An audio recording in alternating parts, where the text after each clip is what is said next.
l-20 sena tal-Ikirix minn April fuq 1. Il-ħsieb soċjalista huwa il-ħsieb li ma jwarrab lil ħadd iżda li jkun hemmhekk għal kulħadd. Dan kien il-messaġġ ewlieni tal-Prim Ministru mexxej tal-Partit Laburista Robert Abela f'attività politika oħra ta' nhar ta' Ħadd filgħodu fl-Iskola Primarja tal-Kulleġġ Marja Reġina il-Qawra.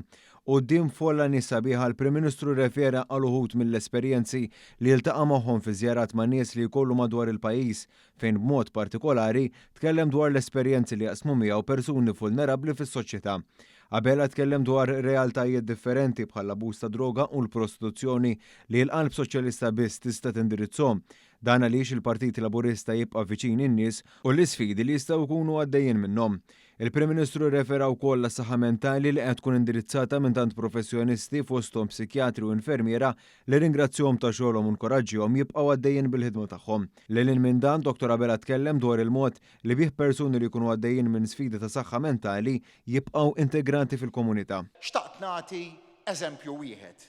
Dak ta' servizz ġdid li introduċejna ta' infermiera u psikjatri fil-komunità bis-saħħa ta' dan is-servizz li qegħdin nagħtu ġewwa l-komunitajiet.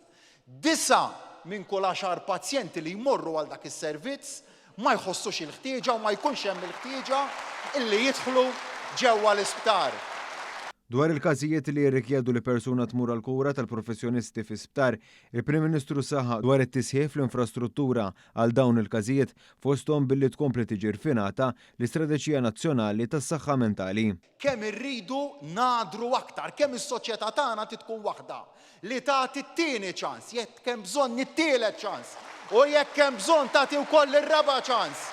Nemmen f'soċjetà li hija waħda ħanina. Brabta ma l-istess messaġġ soċjalista, Dr. Abela tkellem ukoll dwar il-qasam tal-ġustizzja b'mod partikolari fejn tidħol il-qorti tal-familja li nnota kif din trid tgħaddi minn riforma importanti bilan li taffi l-isfidi fejn jidħol disgwid familjari. Hawn enfasizza l-importanza li pajjiżna jkollu għodot adegwati biex jiġu indirizzati l-isfidi fil-qasam ġudizzjarju fosthom billi jitnaqqas id-dewmien ta' dawn il-kawżi, it-tisjieħ tal-proċess tal-medjazzjoni, il-ħolqien ta' strutturi formali dwar il-manteniment u diskussjoni dwar l-aljenazzjoni ta' ġenitur fost aspetti oħra.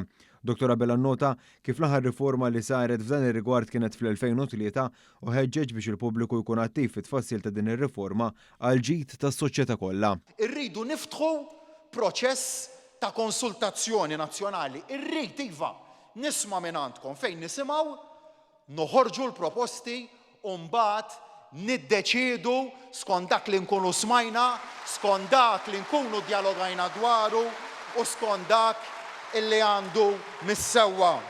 Il-Prim Ministru temm id-diskors tiegħu bistedina lil pubbliku jekk irid li l-Gvern Laburista jkompli implementa l-manifest elettorali Malta flimkien.